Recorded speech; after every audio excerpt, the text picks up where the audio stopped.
Now define the distance from this point to this point. It is 30 millimeter. Now select trim entities command and trim these lines.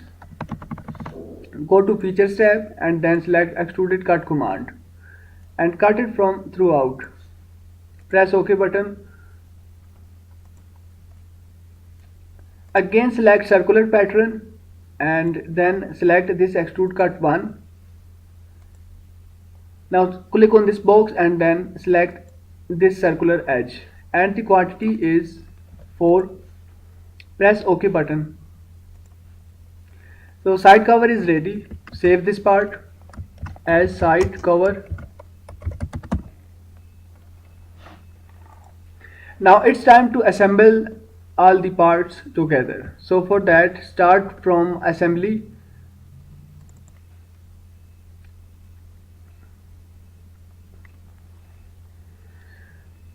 First of all, import the outer casing.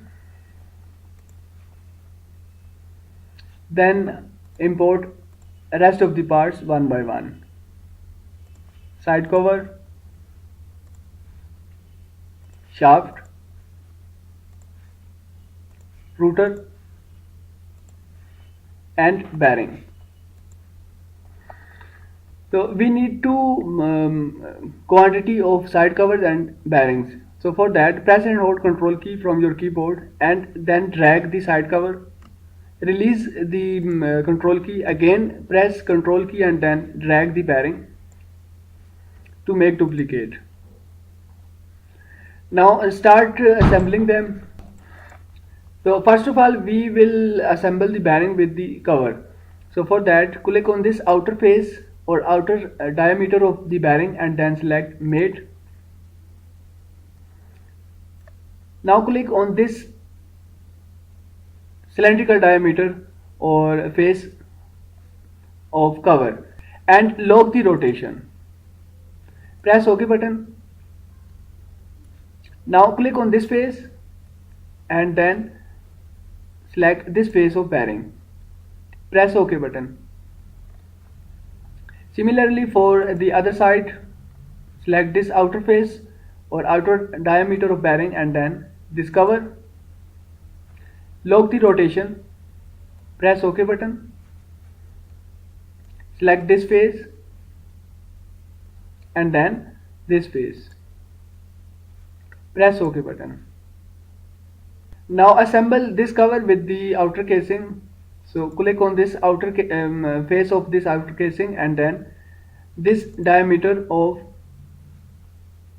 cover. Lock the rotation and press OK button. Select this face and then this face of outer casing. Press OK button.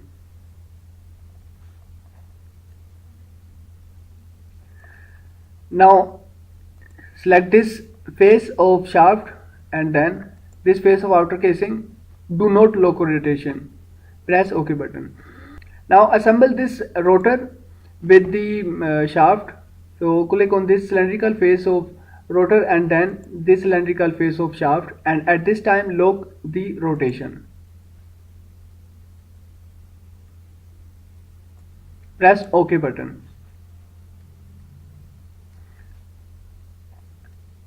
Now select this face of rotor and then this face of shaft.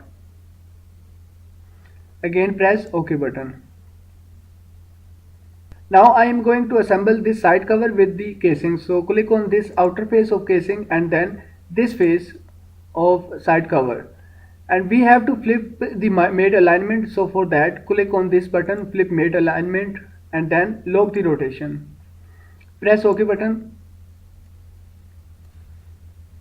Click on this face and then this face of outer casing. Press OK button. Now we have to create a width mate of this whole assembly with the shaft. So for that, scroll down and then from here select advanced mates and in the advanced mates select width. Now select both of these faces of shaft, and then also select both of these faces of side covers. So width made is automatically created. Press OK button, again press OK button.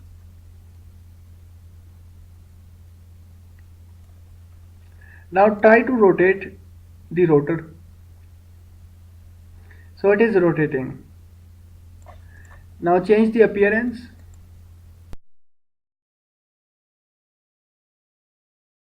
Select slide cover. Press OK button. Now select shaft.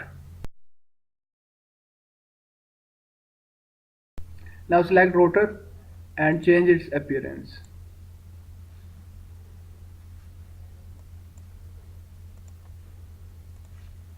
From here, if you noticed a mistake, that we have to extend the length of this outer casing. So our bearing should be here. So for that we have to know what is the length from this face to this face. Go to layout and then select smart dimensions. Now select reference dimension and then click on this face and then click on this face. This total length is 100 millimeter. Press escape button. Now click on this outer casing and then open it. Now select this sketch below the revolved one and then edit it. Make normal to and change this dimension from 60 to 100 millimeter. Press this button to save and exit from sketch. Now go to assembly once again. So our motor is now perfect. To make its exploded view, go to this configuration manager and then right click on default, then select new exploded view. Here is the type. So select this type and then click on this side cover and drag it. Now drag the bearing, drag shaft and then drag this rotor. Press OK button. So this is how we have to create or design electric motor in SolidWorks. How did you find this video? Please write your thoughts in the comments. Thanks for watching and don't forget to subscribe this channel.